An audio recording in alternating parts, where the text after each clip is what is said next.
Kindly like, subscribe, and hit the bell icon for latest updates. पाठ 14 सहयोग। सहयोग शब्द दो शब्दों के योग से बना है, सह और योग। सह का अर्थ है साथ, योग का अर्थ मेल, अर्थात किसी कार्य में एक दूसरे का साथ देना, हाथ बंटाना। प्राय ऐसा सुना जाता है कि कोई भी मानव अपने में पूरा नहीं, और ये है भी सच्चाई।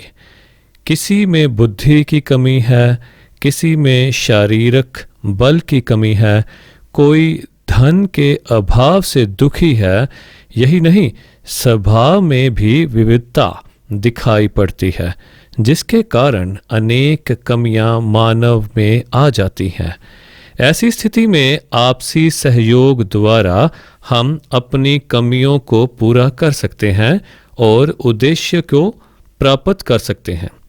अंधे और लंगड़े की प्रसिद्ध कहानी सहयोग का अच्छा उदाहरण है। नदी के किनारे एक गांव था। उसमें एक अंधा और एक लंगड़ा रहते थे। वर्षा के दिनों में वहां बाढ़ का पानी आ गया। लोग गांव को छोड़कर भाग गए। अंधा और लंगड़ा क्या करते? दोनों निराश थे। लंगड़ा चल नहीं सकता था और अंधा देख नहीं सकता था। लंगड़े को एक उपाय सूझा। उसने अंधे को कहा, तुम मुझे अपने कंधे पर बिठाओ, मैं तुझे रास्ता बताता जाऊंगा, तुम बढ़ते जाना। इस तरह एक दूसरे के सहयोग से हम दोनों सुरक्षित स्थान पर पहुंच जाएंगे। अंधा सहमत हो गया। दोनों आपसी सहयोग द्वारा गांव से बाहर आ गए। उनकी जान बच गई। कई बार अचानक मुसीबत आ घेरती है। अकेला आदमी उसका सामना नहीं कर सकता। सहयोग वह पारस है जिसके स्पर्श से लोहा भी सोना बन जाता है, उसका मूल्य बढ़ जाता है। एक तिनका कितना कमजोर होता है, पर अनेक तिनके परस्पर सहयोग द्वारा मजबूत रस्से का रूप धारण करते हैं, जिससे मदमस्त हाथी भी बांधा जा सकता है। सहयोग से संबंधित एक कथा हितोपदेश में आती है। कपोत राज चित्रगीव कबूतरों के साथ आकाश में उड़ा जा रहा था।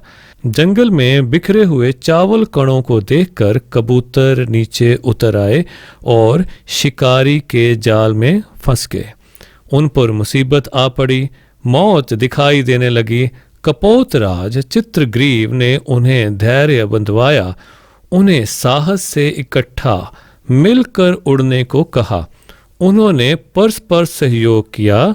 वे जाल को उड़ाकर ले गए और दूर निकल गए। शिकारी हक्का बक्का रह गया। सहयोग एक प्राकृतिक नियम है, ये कोई बाहरी या बनावटी तत्व नहीं है। प्रत्येक पदार्थ और प्रत्येक व्यक्ति का प्रत्येक काम आंतरिक सहयोग पर अवलंबित है। किसी भी मशीन को लें, उसके पुर्जे और मशीन में अंगांगी भाव का संबंध है। यदि उसका एक पुर्जा भी खराब हो जाए तो वह मशीन चल नहीं सकती। हम अपने शरीर को ही ले लें, आंख, कान, हाथ, पांव आदि इसके विभिन्न अंग हैं। शरीर अंगी है। वे परस्पर सहयोग द्वारा शरीर का धारण और पोषण करते हैं। किसी अंग पर चोट आती है तो मन एकदम वहां पहुंच जाता है। पहले क्षण आंख वहां देखती है और दूसरे क्षण हाथ सहायता के लिए वहां पहुंच जाता है। इसी तरह समाज और व्यक्ति का संबंध है। समाज शरीर है तो व्यक्ति उसका अंग है। जिस प्रकार शरीर को स्वस्थ रखने के लिए अंग परस्पर सहयोग करते हैं, उसी तरह समाज के विकास के लिए व्यक्तियों का आपसी सहयोग अनिवार्य है। शरीर की पूर्णता अंगों के सहयोग से मिलती है। समाज की पूर्णता व्यक्तियों के सहयोग से मिलती है। प्रत्येक व्यक्ति जो जहाँ पर भी है अपना काम ईमानदारी और लगन से करता रहे तो समाज फलता फूलता है। मनुष्य एक सामाजिक प्राणी है। समाज के अभाव में वह निरा पशु ही रहता है। समाज जड़ पदार्थों का समूह नहीं है, वह नर नारियों के परस्पर सहयोग और प्रेम से बनता है। उसी से मानवता विकसित हुई है। आज भी यदि हम किसी शिशु को समाज से पृथक कर दें, उसे किसी जंगल में छोड़ दें, तो आप जानते हैं कि क्या होगा। वह निरा पशु ही रहेगा। वह हमारी तरह बोल नहीं सकेगा। उसका मानसिक और बौद्धिक विकास नहीं होगा। भाषा और साहित्य, संस्कृति और सभ्यता, ज्ञान और विज्ञान के क्षेत्र में मानव ने जो प्रगति की है, वह किसी एक व्यक्ति की देन नहीं, बल्कि अनेक नर नारियों के सतत सहयोग का परिणाम है। आप भी समाज के अंग हैं। इसका पहला स्तर परिवार है। परिवार अंगी है। माता पिता, भाई बहन उसके अंग हैं। सब अपना अपना काम अच्छी तरह करते हैं। माता घर का काम काज करती है, बच्चे का लालन पालन करती है। पिता ईमानदारी और मेहनत से रोजी कमाता है।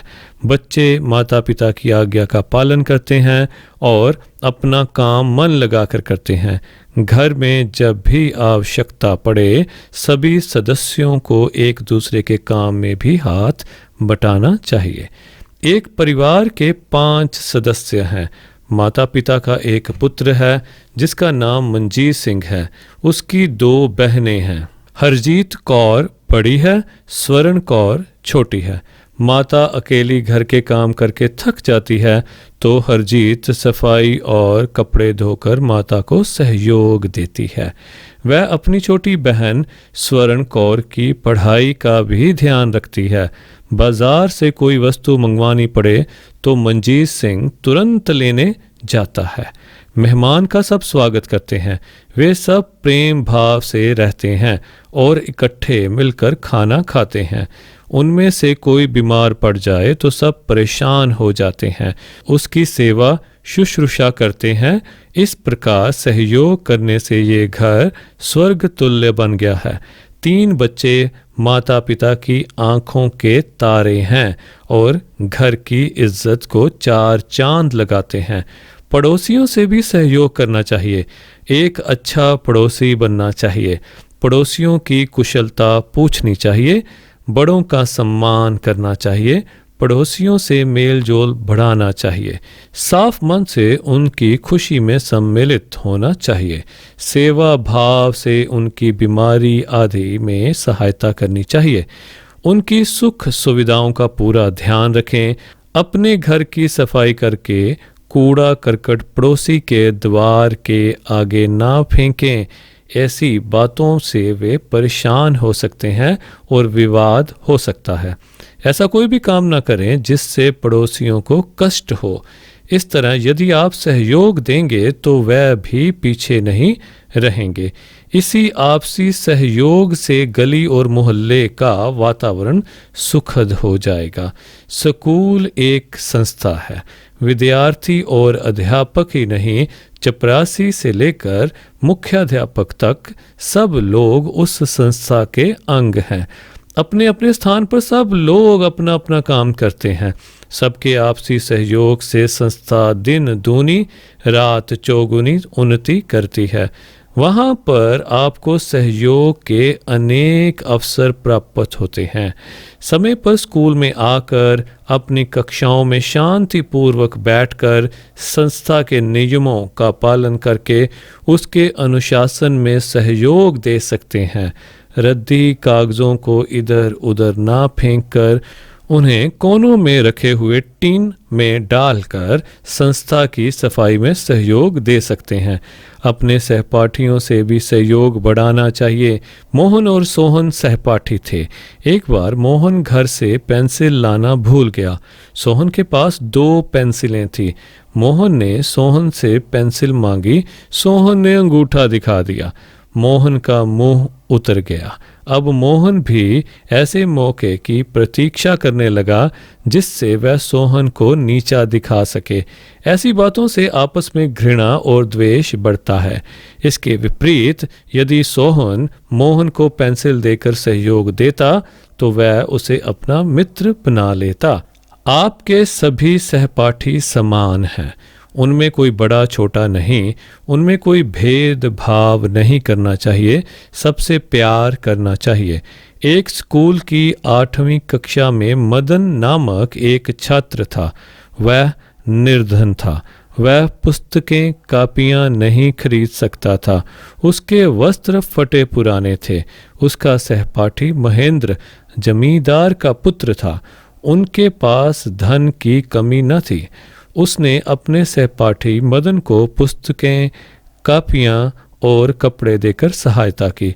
धन का सदुपयोग यही है कि उससे दूसरों की सहायता की जाए। यदि आपका एक निर्धन सहपाठी निर्धनता के कारण निराश रहता है, उसका चेहरा खिलता नहीं, तो आपका अपने धन को अपने तक सीमित रखना एक सामाजिक अपराध है। धन की तरह ज्ञान को भी अपने तक सीमित नहीं रखना चाहिए। यदि आपकी गति गणित में अच्छी है और आपके एक साथी को सवाल नहीं आता, आपका कर्तव्य बनता है कि आप उसे सवाल समझाएं। इसी तरह यदि कोई बालक हृष्ट पुष्ट है तो उसका कर्तव्य बनता है कि वह अपने कमज़ोर सहपाठी की रक्षा करे, उसे तंग करने की किसी की हिम्मत ना हो। इस तरह आपसी सहयोग से आपकी कक्षा का वातावरण मैत्रीपूर्ण हो जाएगा। खेल के मैदान में तो सहयोग का क्षेत्र विस्तृत हो जाता है। प्रत्येक टीम में सहयोग की भावना अनिवार्य है। मिलजुल कर टीम भावना से खेल में भाग लेने से विजय प्राप्त होती है। विजय के लिए होड़ जरूरी है। विजय के लिए डटकर सहयोग भाव से प्रयत्न भी करना चाहिए। पर मूल बात विजय नहीं, खेल की भावना है। खेलने के लिए खेलना चाहिए। प्रतिद्वंद्वी टीम भी जीत सकती है। ऐसे मौके पर आगे आकर प्रसन्न मन से उन्हें बधाई देनी चाहिए। खेल के मैदान में सब खिलाड़ी हैं। ज़रूरत पड़ने पर अपने प्रतिद्वंद्वी की भी सहायता करनी चाहिए। यदि कोई प्रतिद्वंद्वी गिर जाता है तो उसे उठाइए। यदि उसके चोट लग जाए तो उसको प्राथमिक सहायता दें। खेल के मैदान में सच्चे सहयोगी की भावना देखने को मिलती है। यही भावना जीवन के क्षेत्र में विकसित हो जाए तो घृणा और द्वेष का अंत हो जाए। मानव मानव में प्रेम प्यार का प्रसार हो जाए। खेलों के अतिरिक्त बालकों में सहयोग की भावना को विकसित करने के लिए अनेक संस्थाएं स्थापित की गई हैं, जैसे red cross, scout, girl guide, NSS, NCC आदि। बालकों को उनका सदस्य बनना चाहिए। उनके कार्यक्रमों में नियमानुसार भाग लेना चाहिए। इससे एक पंथ दो काज वाली बात होगी। उनका व्यक्तित्व विकसित होगा और समाज व देश भी उन्नति करेगा। परिवार, पड़ोस, स्कूल के अतिरिक्त आप जिस गांव, कस्बे अथवा नगर में रहते हैं, आप इसके भी अंग हैं। वहाँ हर प्रकार की सुविधाएं प्राप्त होती हैं। वहाँ सड़कें हैं, यातायात की व्यवस्था है, रोगियों के लिए अस्पताल है, स्कूल, डाकखाना आदि हैं। एक नागरिक के नाते आपका यह कर्तव्य बनता है कि आप उनका दुरुपयोग ना करें। सड़कों पर इधर उधर कूड़ा करकट ना फेंकें। एक तरफ रखे हुए कूड़ेदानों में डालें।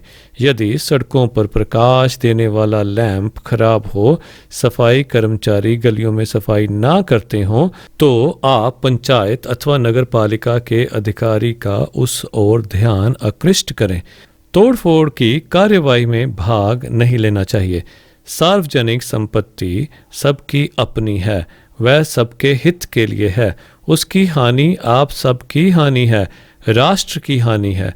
आप सबको सार्वजनिक संपत्ति की सुरक्षा करनी चाहिए। इस तरह सहयोग से मानव अच्छा नागरिक बनता है। वह अपना ही हित नहीं सोचता, वह दूसरों का हित चिंतन करता है। और दूसरों के हित के लिए बराबर प्रयत्न करता है, वह नगर और देश की नहीं, विशाल हित की बात सोचता है। मानव जीवन मात्र का हित ही उसका लक्ष्य हो जाता है। यही मानवता है, यही मनुष्य के जीवन का लक्ष्य है। इसका आधार सहयोग की भावना है, जो घर, पड़ोस, स्कूल, खेल के मैदान और गांव से क्रमश विकसित होती हुई मानव प्रेम का रूप धारण करती है।